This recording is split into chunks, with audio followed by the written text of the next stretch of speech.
So, good morning, everyone, and I hope A and B both sections are there. And today is 19th of October, that's Monday, and we will start with a new chapter today, and that is chapter 5 States of Matter. Now, anyone has any problem with redox reactions?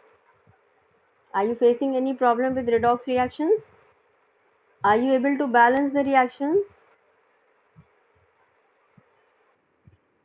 Yes. Anyone has any personal problem and you are not confident enough to put it on the group, please send me a personal WhatsApp. Okay? Please send me a personal WhatsApp. I can even, go to the extent of WhatsApp video call in the evening and I can explain it to you.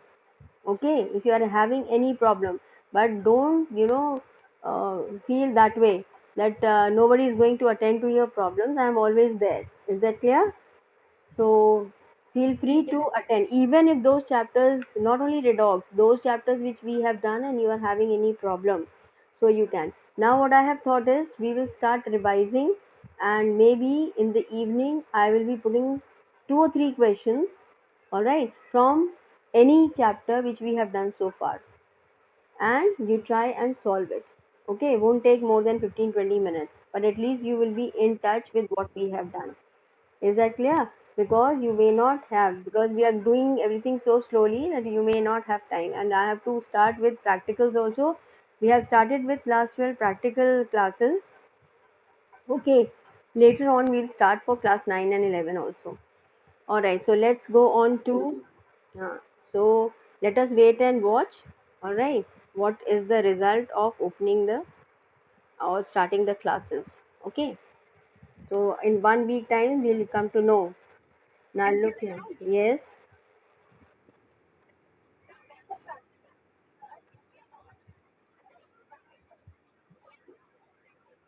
everything. Yes, yes, online. All cameras have been connected, and every information will be provided to you. You can view what I am teaching in the lab, and in the classroom in school. You can have it online directly. Okay, so no problems at all. It's up to you. All right. Now let's start with chapter 5, that is states of matter. Now, as the name suggests, first thing, what is matter? What is matter?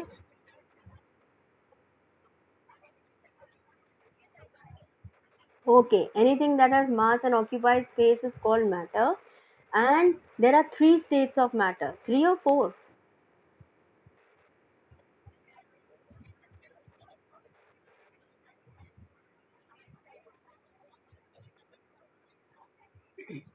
Correct.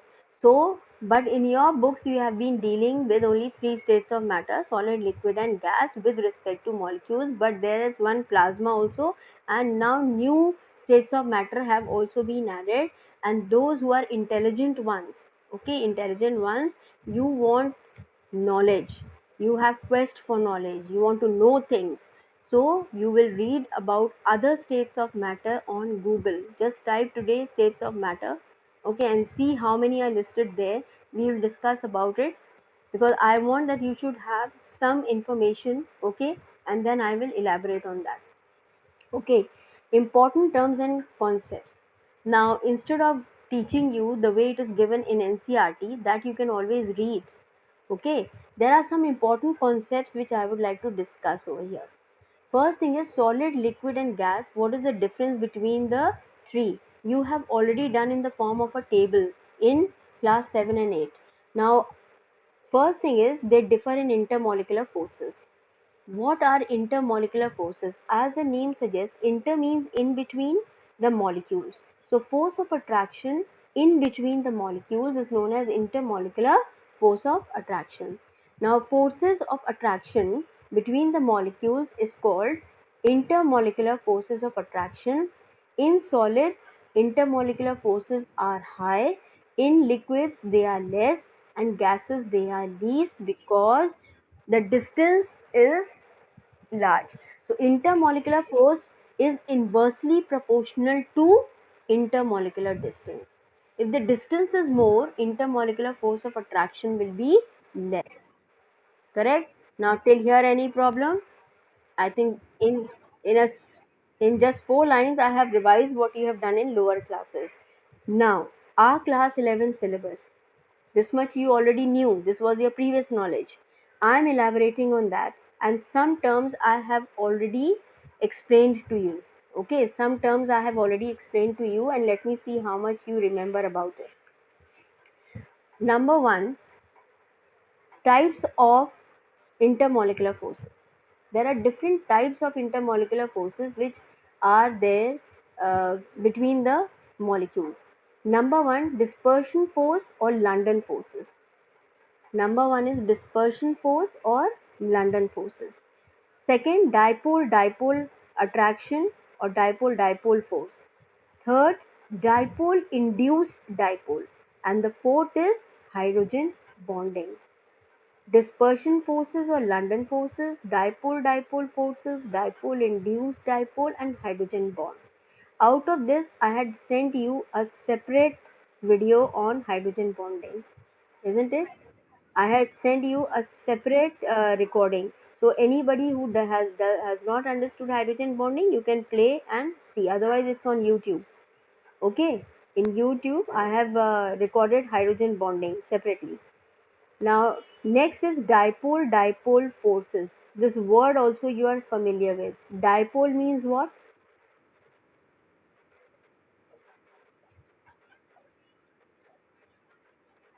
In which type of bond does it take place?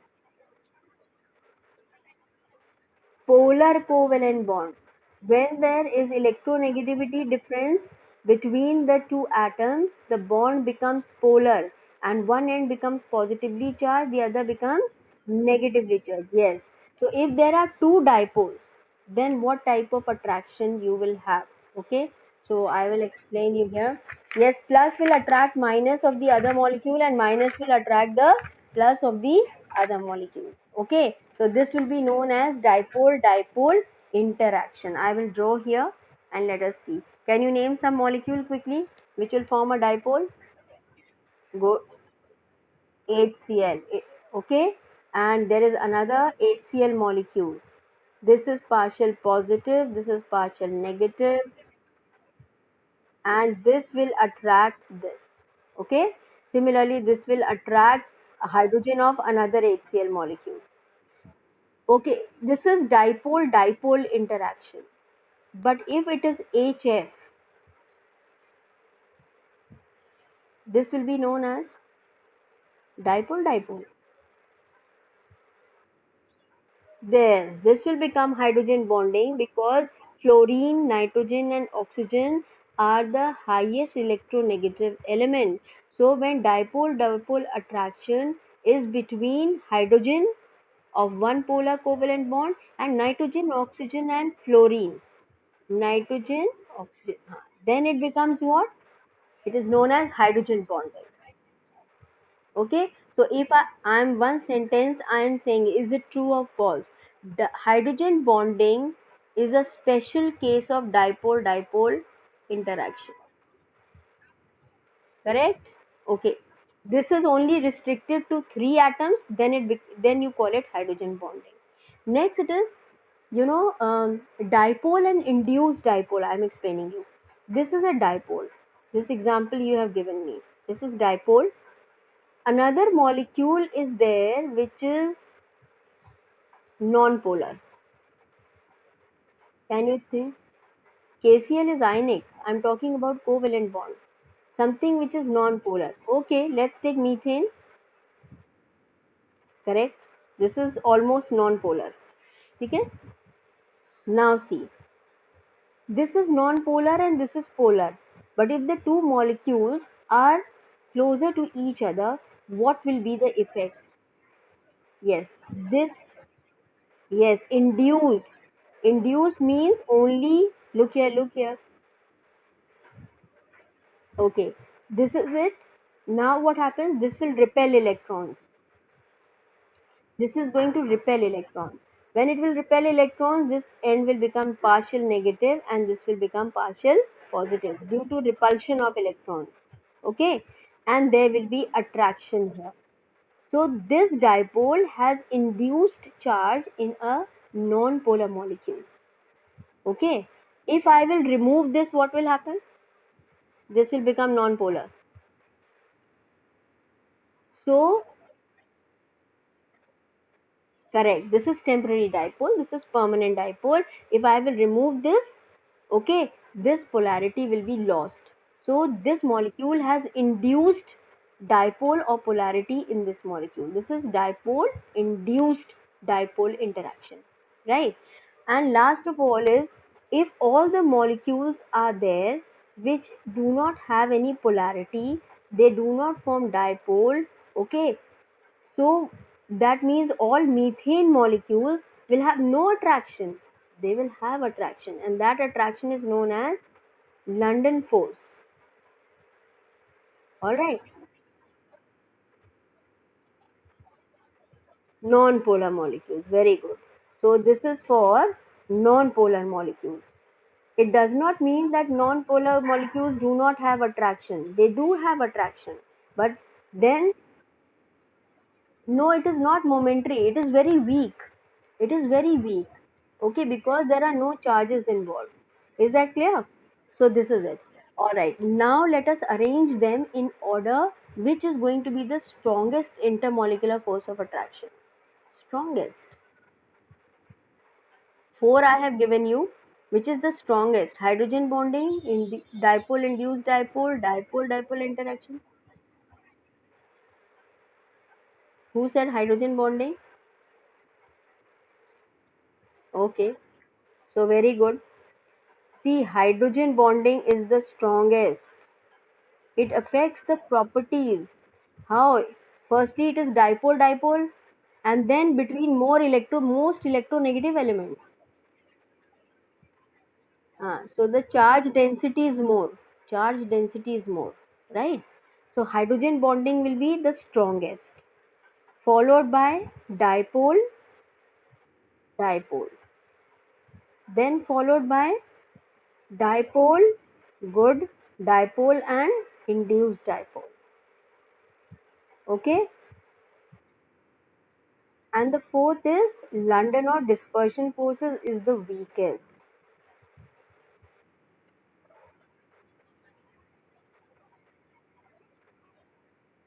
No, it is called London forces, but it has got nothing to do with London. Okay, it is basically just dispersion forces. Is that clear? But it has been given this name and with no logic behind it. Is that clear? So, hydrogen bonding, dipole dipole interaction, dipole induced dipole, and London forces. Okay, this is the order. This is the strongest. So remember that it is very useful, this concept, and this is the weakest. Okay, all right, have you understood this? So we'll go on to the next one. I have given here dispersion force or London force. Okay, and I have explained this thing. Electrons are symmetrically distributed around the atom most of the time, but at any instant there may be some asymmetry in the distribution of electrons. I told you, if there is a dipole next to it, sorry, if there is a non-polar molecule, but what happens is, okay, what happens is that there can be attraction between the electrons in the valence shell and the protons, all right, of the other molecule which is adjacent to it. So that leads to London forces. Okay, so in lower classes what you have read, that molecules have intermolecular forces of attraction between them, that is nothing but dispersion and London forces which you have done. Okay, so I will be sending you this, you can read through it, it is nothing very difficult to explain. Then I have here it is factors affecting London forces or dispersion forces. What are the factors which affect? The forces of attraction, yes, distance, very good. I told you it is inversely proportional to distance. So the forces of attraction is inversely proportional to distance, that is 1 by r6. You can see r is the distance raised to the power of 6. So if you will increase the distance slightly, the force of attraction will decrease a considerable amount. Okay. Then next is they depend upon polarizability. Where did you hear this word polarizability? I had used it. Yes, Fajan's rule. You remember? Fajan's rule. They depend upon polarizability of the molecule. Now, polar molecule is what if you have the molecule and due to movement or due to say disturbance, okay, shaking up of the molecules, it may so happen that electrons momentarily, for a short moment, they may come to one side. That end will become slightly negatively charged, the other will become positively charged. And if one end becomes negatively charged, it will attract or it will repel the electrons of the neighboring molecule, thus making the that end positively charged. It is momentary. Yes, it's a very, very weak and a temporary dipole, just momentary, due to shaking up of electrons to one side. Okay, it can be due to movement, it can be due to collision also. Movement molecules are constantly moving, they may strike against one each other. Okay, then the electrons may get reshuffled to one side momentary, they may come, but you know electrons are all negatively charged, they cannot stay very close to each other, so again they will spread out. Is that clear? So this London force is very, very weak and very temporary. See, this is what I explained it to you here. Okay, this is a dipole for momentary reason. If this end becomes due to this will be dipole induced dipole. Okay, so hydrogen bonding, dipole dipole, I had already explained it to you. I'll be sending you notes on London forces and dipole induced dipole. Now, let us come to the main thing, and that is what this chapter actually deals with, the very interesting states of matter. See, when it comes to solid, it is not at all interesting. Why? Molecules are very closely packed. Okay? It is like in a small box, you pack oranges. Okay? Now you can carry them anywhere. Is that clear? Neither they can move, they are packed.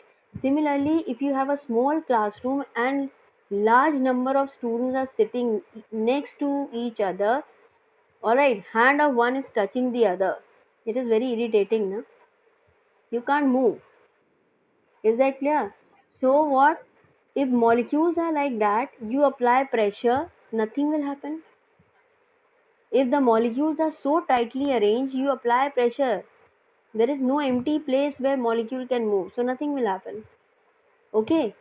So solids are not very interesting. What is special about solid? You can only study how they are packed. Different type of packing can be done. That is, atoms are packed to form molecules in a solid. It is not very interesting. Liquid is again the same thing. It has got number of molecules is fixed, but it takes the shape of the container in which it is fixed. So it is like it has nothing of its own. It has no shape of its own, isn't it? Very interesting is gaseous molecules. I'll give you a beautiful example during break time. Now, this example you are missing nowadays, isn't it? After studying for 4 periods, you eagerly waited to gobble your tiffin and go out of the class. Okay, so in the when you go out of the class during break time, what happens? All children they spread out in all directions. You are running, isn't it? So there is lot of happiness there, isn't it? So our friend in chemistry is gaseous state. Why? Because we can hold the molecules, we can force them to be together, we can apply pressure. Okay, we can increase their kinetic energy by giving them temperature or heat from outside. Okay, so a lot of things can be done with the gases. This particular chapter and the most interesting part of this chapter is the behavior of gases. Okay, all right. Measurable properties of gases. Those properties of gases which we can measure with the help of instruments. What are those? pressure, volume, temperature, and number of moles. Yes, density depends upon number of moles. Okay, all right. Now what happens is there are four measurable properties: temperature, pressure, volume, and number of moles. PV, capital T and small n. PV, PV is P is pressure, V is volume. Capital T stands for temperature in Kelvin scale, okay, and small n stands for number of moles. Now, there are certain laws. The behavior of gases is controlled by certain laws. These laws are Boyle's law, Charles' law, okay, Avogadro's law, okay, so and Gay-Lussac's law. There are certain laws which control the behavior of gases, and how do we find out? They show relationship between two variables. There are four variables in case of gases: pressure, volume, temperature, and number of moles. They are measurable properties also, and they are variables also. What do you mean by variables? Because we can vary them, we can change them. Now, out of these four, we will change two, and the other two will remain constant, and we will get various laws. Okay, out of these four, two will remain constant, and the other two will change. Now see, amount of gas or number of moles is equal to mass upon molecular mass. This already you know. Volume of the gas. What is the volume of the gas? The volume of the gas is the volume of the container, alright, in which it is confined. If it is kept in a cylinder, it will take the shape of the cylinder, whatever is the volume of the cylinder. And depending on the shape, with the help of mathematical formulas, you can find out the volume of cylinder. That will be the volume of the gas. Okay, if I keep it in a jar, gas jar, it will take the shape of gas jar. Is that clear? So whether the container can be spherical, it can be a cube, it can be a square, you can apply those mathematical formulas and find out the volume of the container. That will be the volume of the gas. Is this clear to you? If volume is not given, but it is given that the shape of the container is given, you can calculate. Now the unit is, volume is calculated in liters. Okay, so if it is 1 liter, that is equal to 10 raised to the power of minus 3 meter cube. 1 liter is equal to 1000 meter, 1 liter is equal to 1 upon 1000 meter cube. Okay, then 1 decimeter cube is equal to 1000 centimeter cube. So these are the units which you have to remember, because in numericals you may have to convert them into liters, because the SI unit of volume is liters. Okay. Then we come to pressure, the force exerted by a gas per unit area. What is P? P is equal to F by A. P, correct. P will be equal to F by A. Force exerted per unit area. The unit of, yes, the unit of pressure is pascals. It is pascals. 1 Newton is the force per meter square. It will be Newton meter square or Newton per meter square. It will be Newton per meter square. This will be minus 2. Okay? Yes. This will be equal to, what is 1 Newton equal to? Kg meter per second square. Okay, kg meter per second square.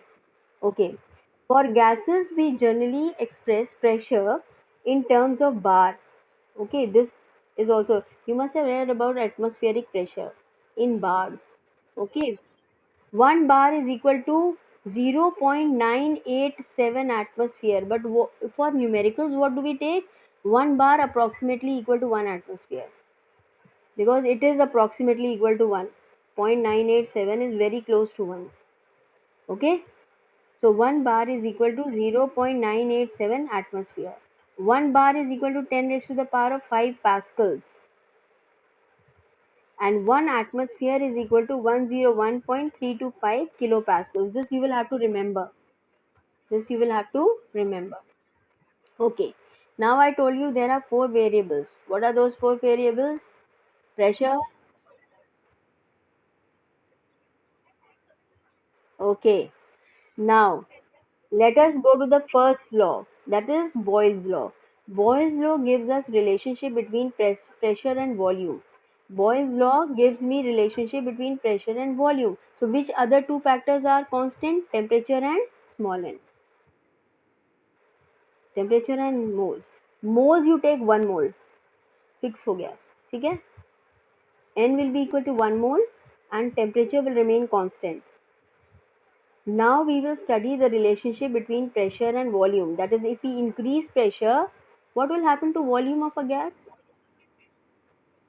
Because molecules will come closer to each other. Okay? Like you all are spread around in the ground. And from all sides, the teachers, they start forcing you. What will happen? You will come into a smaller volume. Isn't it? You will come closer to each other and you will be standing. Like in the assembly, after the break, the volume of the entire school has decreased, isn't it? So that is the condition. So that is volume. So pressure and volume are directly proportional or inversely proportional? Good. So they are inversely proportional to each other. Pressure will increase, volume will decrease. If pressure will decrease, volume will increase. Okay, so they are inverse of each other. N and T remaining constant. N you can take it as 1 mole and T is the constant temperature. Similarly, volume will be inversely proportional to pressure. It means the same thing. Or you multiply the two and put an equal to sign, because this has to change to equal to sign. So PV is equal to constant. If pressure will increase, volume will decrease. Volume will increase, pressure will decrease, but the product will remain constant, provided number of moles and temperature does not change. Okay? Alright. From here I can define Boyle's law. See, I will define. If you are asked to define Boyle's law, it will be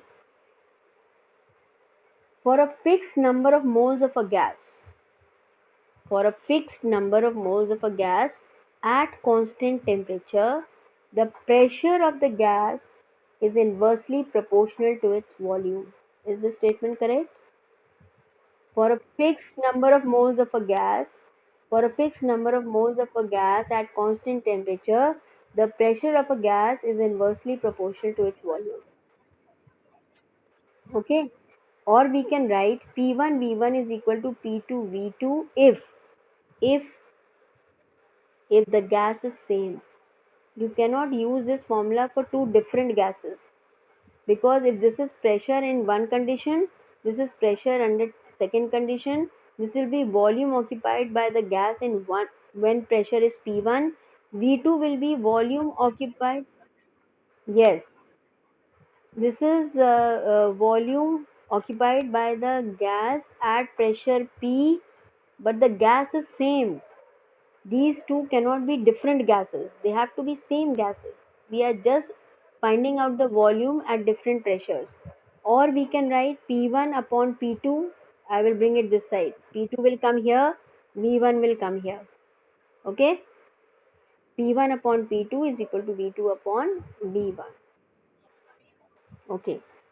Now what will happen if we carry out an experiment? We will find out the volume occupied by the gas at different pressures, provided temperature remains constant. Okay, temperature remains constant. If temperature is constant and the graph is plotted, the graph is known as an isotherm. Iso means same. In chemistry, iso means same. Same, therm means temperature. So graph which is plotted at constant temperature is known as isotherm. Okay. Now see what we have done. We have plotted pressure on x-axis, volume at y-axis. See one graph. Look at the shape of the graph. As pressure increases, volume decreases. Okay? As pressure increases, volume will go on decreasing. Is that clear? Volume will go on decreasing. Alright, this is plotted at 150 Kelvin. Now as you go higher to 2, this is 300 Kelvin.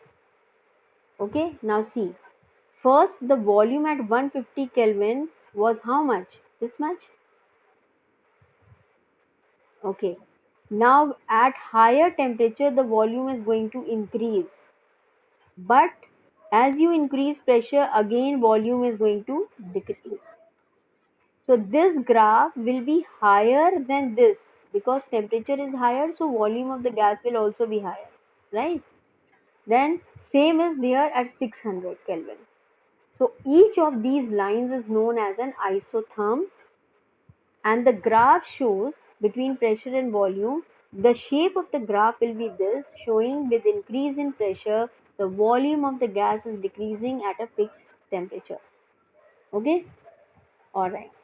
Now isotherm for a fixed amount of gas, that is we are going to keep the number of moles constant. Okay, now see here, what will be the shape of the graph between PV and P? PV is going to be a constant, yes or no? All right. What we have done is, if we go on increasing pressure, volume will decrease, but PV will remain constant, same. So for PV, it is going to be a straight line. Okay, this shows Boyle's law. That is, even if we increase pressure, this is the pressure which is given here, 10 raised to the power of 4 pascals is the initial temperature which is going on increasing. Here 2, 4, 6, 8, 10. Right? Here it is showing 2 into 10 raised to the power of 4 pascals. Got it? This value will be 2 into 10 raised to the power of 4 pascals, 4 into 10 raised to the power. This is the unit I have written. The pressure is in this unit. On PV side, the unit is written as Pascal meter cube. P is in Pascal, volume is in meter cube. Okay? So this will be 10 into 10 raised to the power of 4 Pascal meter cube. 20 into 10 raised to the power of 4. Instead of writing 0.002, alright, I have straight away written 10 and this I have converted into power of 10.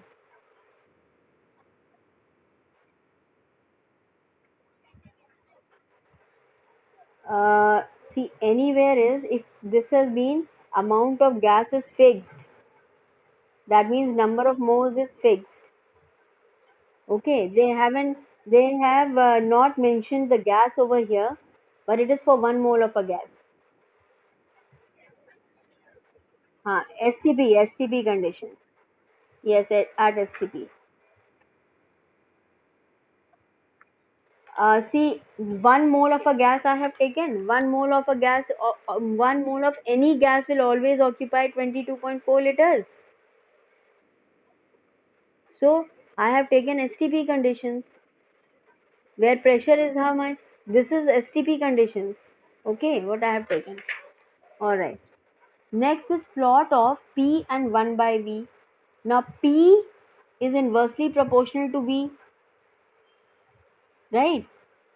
Or P is directly proportional to 1 by V. So you will get a straight line. Directly proportional means a straight line. P is directly proportional to 1 by V. It is going to be a straight line. Okay. A plot of P versus 1 by V is a straight line. Okay. Passing through the origin, showing that pressure is inversely proportional to volume. Boyle's law is obeyed only by a hypothetical gas called ideal gas. Now this concept is very very important. What is an ideal gas? Ideal solution. There is nothing. Idealism does not exist. Correct.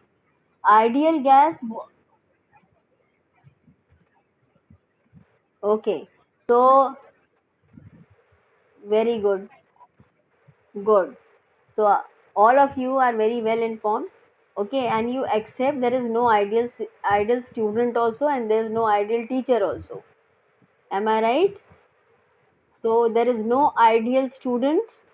and no ideal teacher.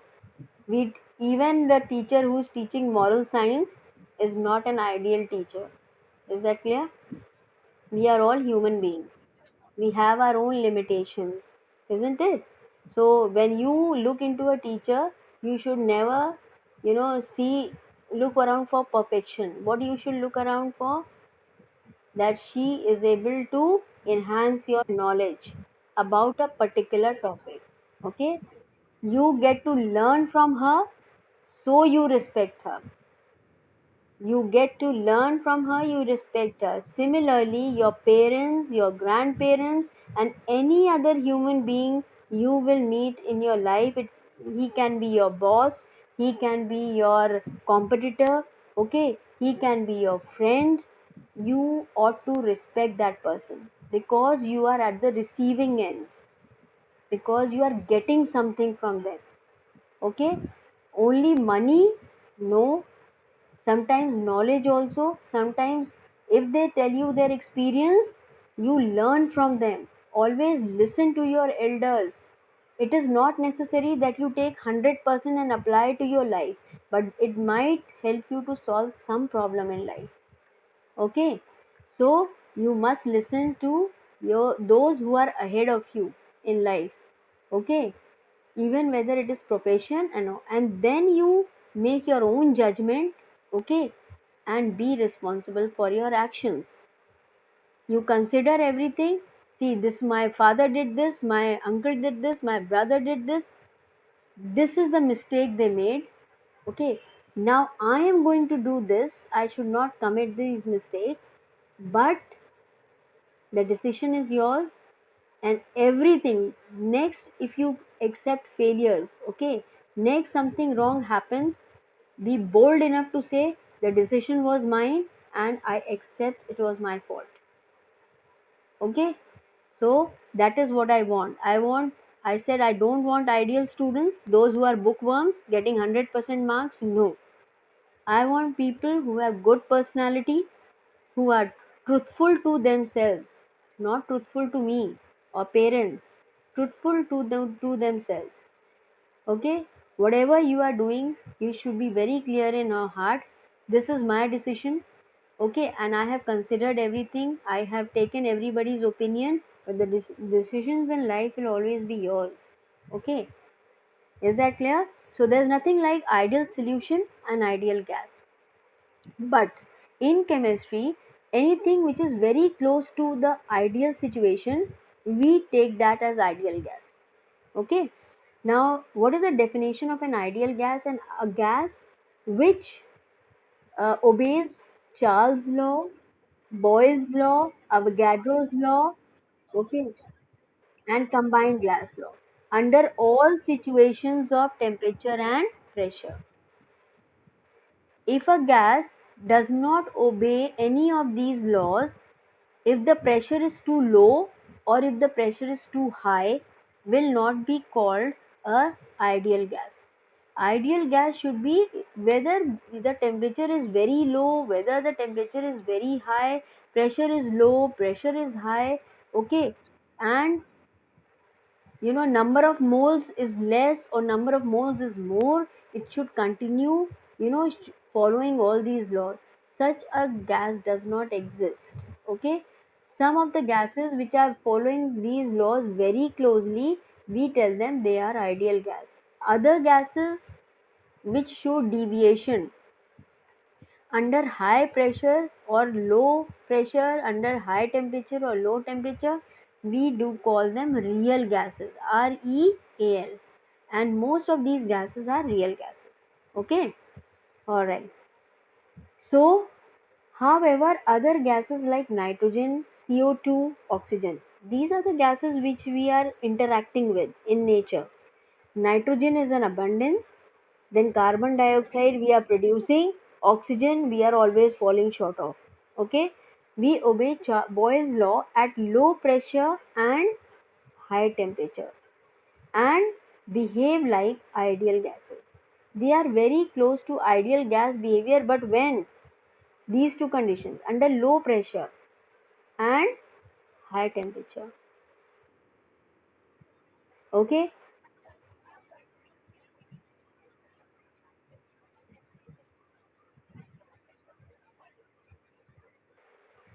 Low pressure volume will increase. Yes. Now let me explain you here only, because you have reached very close to it. So see, why do these gases they show deviation? Why don't they always obey gas laws? I will tell you the reason. We have made two assumptions. While deriving all these relationships, we have made two assumptions. What are those two assumptions? Okay, now, right, now mute all your mics because there's too much of disturbance. Okay, because this is the gist of the whole thing. See, number one, I assume that in case of gases, the molecules are very much away from each other. There is no intermolecular force of attraction. Correct? But if you will increase pressure, what will happen? Molecules will come closer to each other, and there will be a state where there will be force of attraction between them. Whether less, but it will be there, it will not be zero. Okay, but in deriving all these laws, we have assumed that the intermolecular force of attraction is negligible, almost zero. Then volume also. We have said the volume of the gas is volume of the container, right? But under high pressure, what will happen? If the pressure is high, the volume will decrease. Okay, so under high pressure and low temperature, these gases they move away from ideal gas behavior, and they do not follow all these laws. Okay, another thing, we have assumed that the molecules of the gas are constantly moving, their kinetic energy is very high. But if temperature is low, what will happen to kinetic energy of gaseous molecules? Very low. They will not be moving, isn't it? So at very low temperature and very high pressure, there will be force of attraction. Very low temperature, what will happen? At very low temperature, the kinetic energy will almost become zero. Okay. Now the last part we will do, that is application of Boyle's law. It is used in cycle pumps. It is used in aneroids, and it is also used in tire pressure gauges. Okay. Now here only we will end our lecture for today, and